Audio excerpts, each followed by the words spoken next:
The smell hit them first. Not the smell of gunpowder. Not smoke from burning buildings. But something thick, rotten, and unmistakably human. The American soldiers slowed their steps without realizing it. Boots that had marched confidently through enemy fire now dragged against the dirt road. Conversation died. No jokes. No orders. Just the sound of breathing, heavy, uneasy, alert.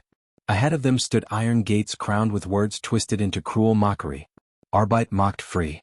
Work sets you free. Some of the men scoffed bitterly. Others didn't react at all. Their eyes were fixed beyond the gate, where silence hung like a curse. This wasn't the silence of an abandoned battlefield. This was something worse, something watching them back. They had fought across Europe.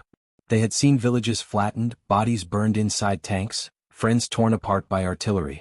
These were not inexperienced men. They were hardened, trained, prepared for death. But nothing had prepared them for Dachau. As the gates opened wider, the soldiers stepped inside. And the world changed. Inside the camp, time seemed broken. Shapes moved toward them, slowly, cautiously, as if afraid the moment might vanish. At first, the soldiers didn't understand what they were seeing. The figures looked human but barely. Skin clung to bone. Eyes sat deep inside hollow faces. Clothing hung like rags on scarecrow frames. Then one of the figures fell.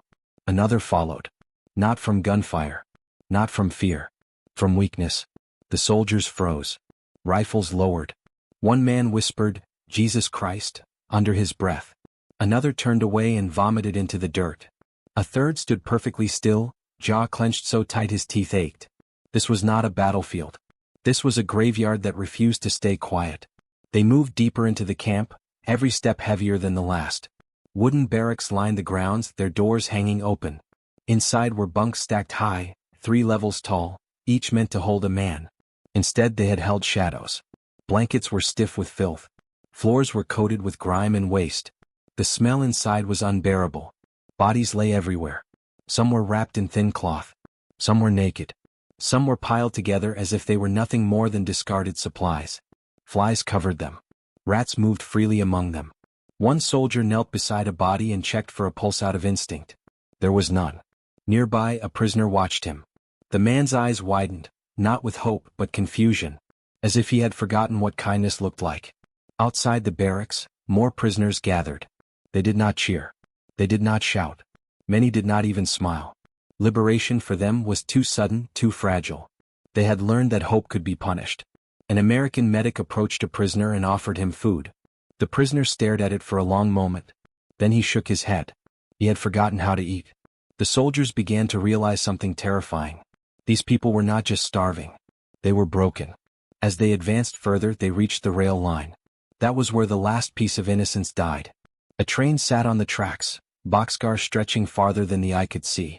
Doors were forced open one by one. Inside each car were bodies. Dozens of them. Packed tightly. Twisted. Frozen in the final shapes of suffering. Men had clawed at the walls until their fingers bled. Others had collapsed where they stood, crushed by the weight of the dead around them. Some faces were frozen mid-scream. Others were peaceful, as if death had come as relief. These men had not died in battle. They had been transported like cargo and left to rot. One soldier stepped back, shaking his head again and again, whispering, "This isn't real. This can't be real." But it was real. And it was only the beginning. The soldier's anger grew, not explosive, not loud, but cold and heavy. A pressure behind the eyes. A tightness in the chest. The kind of anger that doesn't scream but waits. They began asking questions. Who ran this place? Who guarded it? Who allowed this to happen? The answers were close. SS guards were still in the camp. Some had tried to flee. Others had hidden. A few stood frozen, unsure whether to fight or surrender. Their black uniforms, once symbols of authority and terror, now looked small and fragile. When American soldiers found them, the guards raised their hands. "Ich ergebe Michigan," one said. "I surrender." No one responded. The soldiers stared at the men in uniform, then back at the piles of bodies, the starving prisoners, the train filled with the dead. Something inside them snapped, not suddenly but completely. Training said prisoners must be protected. The heart said otherwise. These guards had eaten while prisoners starved. They had slept while men died screaming feet away. They had enforced orders that turned human beings into ash and bone. The soldiers' hands tightened around their weapons. An officer shouted for calm. Another barked orders. but voices overlapped. Emotions surged. Control slipped. For a moment, just a moment, the war stopped being about nations and flags. It became personal. The soldiers were no longer looking at enemy combatants. They were looking at the faces of cruelty. And the question hanging in the air was no longer what happened here. It was what should happen now. That moment, between discovery and reaction, hung heavy over Dachau. History would later argue over what followed. But standing there, among the dead and dying, the American soldiers knew one thing with absolute clarity. They had not arrived at a camp. They had arrived at the proof of evil. And once seen, it could never be unseen. The SS guards stood in small clusters, hands raised, eyes darting from face to face. Some were young, barely older than boys. Others were hardened men who had worn power like armor for years. Now that armor was gone. The American soldiers did not rush them. They stared. Every glance carried the weight of what had just been discovered. The piles of bodies. The starving prisoners. The train filled with the dead. The guards were not abstract symbols anymore.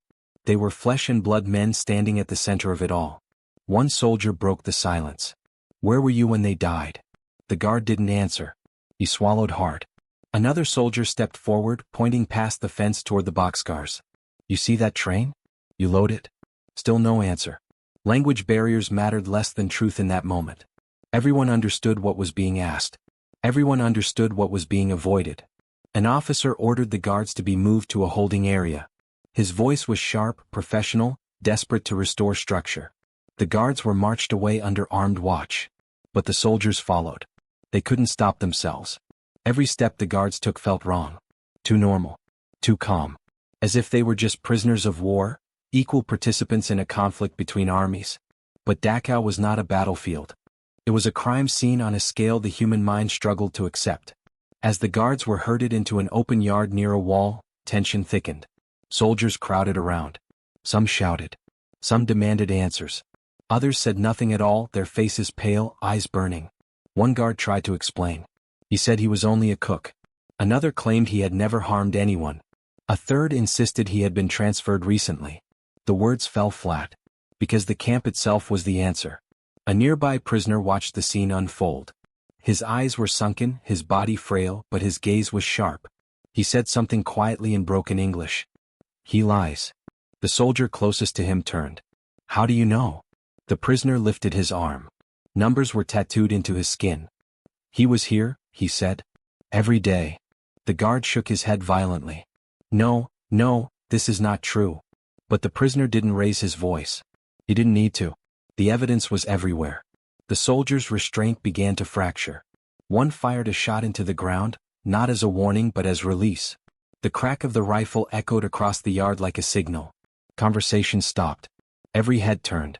The guard flinched. Another soldier stepped forward and struck a guard with the butt of his rifle. The man fell. A third soldier grabbed him by the collar and dragged him back to his feet. Officers shouted again, louder this time. Orders were repeated. The words "stand down" and "cease" cut through the chaos. But Dachau had already done its damage. This was no longer about orders. The soldiers had walked through hell and found the men who guarded its gates. Several SS guards were lined up against the wall. Hands up. Faces pale. Breathing fast. Shots rang out. Some soldiers later said they couldn't remember pulling the trigger. Others remembered every second in sharp, painful detail. The sound of gunfire blended with shouts, with cries, with the distant murmurs of prisoners watching from behind fences. It lasted minutes. Then it was over. Bodies slumped against the wall. Blood soaked into the dirt. Silence returned, not peaceful but heavy, suffocating. An officer forced his way forward and ordered the firing to stop. Weapons were lowered. Soldiers stepped back, breathing hard, eyes unfocused as if waking from a dream. What had happened could not be undone. Later, official reports would soften the language. Breakdown of discipline. Extreme emotional distress. Uncontrolled response. But no report could fully capture what Dachau had done to the men who entered it. The killings were halted. Remaining guards were secured. Control, fragile and shaken, was restored. Then came the second phase of the liberation. Helping the living. The soldiers turned their attention back to the prisoners. Medics moved through the camp, triaging bodies, checking pulses, shouting for supplies. Men who had treated battlefield wounds now faced starvation so severe that feeding too quickly could be fatal. They had to learn fast. Water first. Small portions. Careful monitoring. Prisoners reached out with trembling hands. Some kissed the boots of the soldiers. Others collapsed mid-step. Many wept, not loudly but silently, tears carving clean lines through dirt-caked faces. One American soldier lifted a prisoner who weighed no more than a child. The man's ribs pressed painfully against his arms. "You're safe now," the soldier said. The prisoner stared at him, uncomprehending. Safe was a word from another life. As the hours passed, more horrors were uncovered.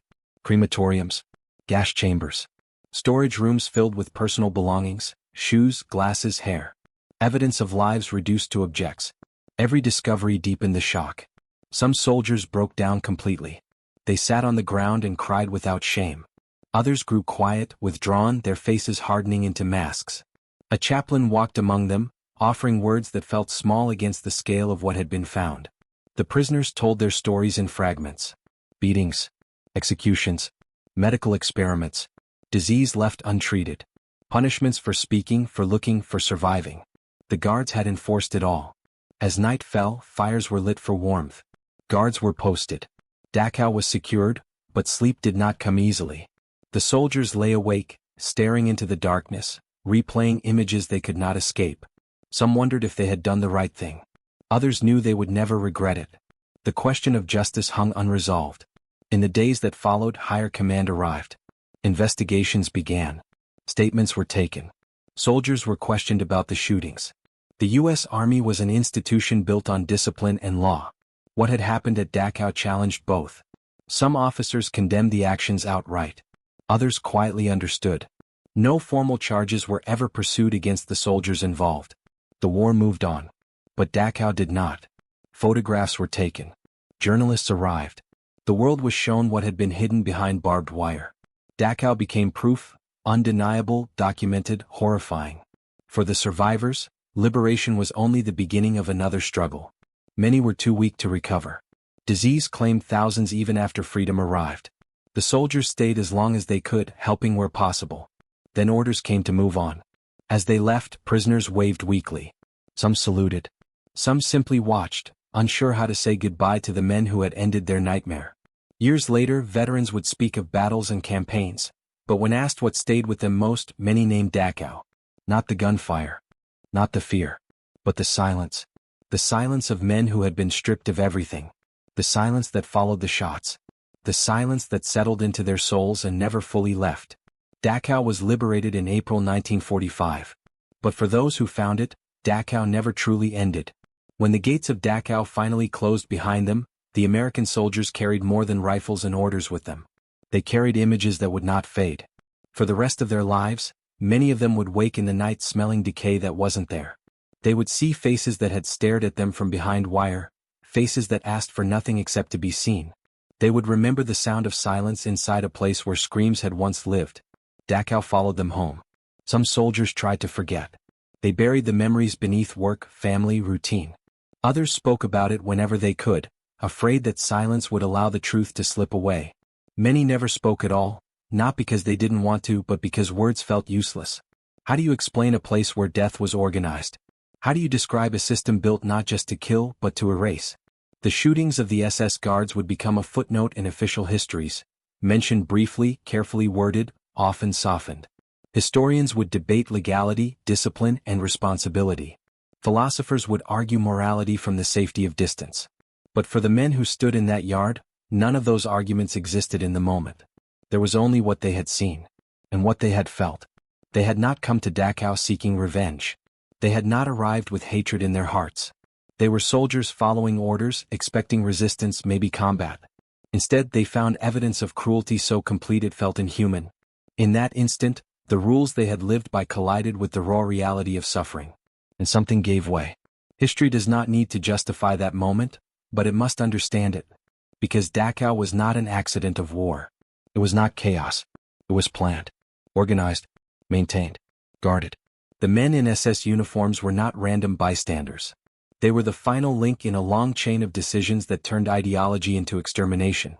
That does not erase the importance of law, but it explains the collapse of restraint. After Dachau, the world could no longer claim ignorance. The photographs spread quickly. Newspapers printed images of skeletal survivors, mass graves, crematoriums. People stared in disbelief. Some refused to accept it. Others were shaken to their core. The camps forced humanity to confront itself. They proved what happens when power is stripped of empathy, when obedience replaces conscience, when people are reduced to categories instead of lives. Dachau became evidence at war crimes trials. Survivors testified. Guards were prosecuted. Leaders were judged. Justice, slow and imperfect, followed. But no court could fully balance the scale. For the survivors, freedom came with grief. Families were gone. Homes destroyed. Entire communities erased. Many asked why they had lived when so many stronger, kinder people had not. Survival carried its own burden. Some returned to Dachau years later, standing quietly where they had once been prisoners. Others could not bear to come back. The camp became a memorial, a place of remembrance, warning, and mourning. And still the question lingered. What does Dachau say about us? It says that evil does not always arrive screaming. Sometimes it arrives with paperwork, uniforms, and rules. Sometimes it calls itself duty. And it says that even those who stop it are not untouched. The American soldiers who liberated Dachau did not walk away clean. They did not emerge as heroes untouched by darkness. They emerged as witnesses. Witnesses to what humans can do to one another. Witnesses to the breaking point of discipline. Witnesses to the cost of looking away. In later years, some veterans said the hardest part wasn't what they did at Dachau. It was knowing that places like it had existed at all. That human beings had built them. That other human beings had guarded them. That it had taken an army to open the gates. Dachau stands today not just as a symbol of Nazi brutality, but as a mirror held up to the world. It asks uncomfortable questions. What would you do if you saw such evil with your own eyes? Would you hold the line? Would you break? Would you act differently? There are no easy answers. But there is one clear truth. Dachau must be remembered. Not sanitized. Not softened. Not reduced to dates and numbers. Because forgetting does not honor the dead. And memory is the only barrier against repetition. The American soldiers who entered Dachau in 1945 did not leave unchanged. Neither should we.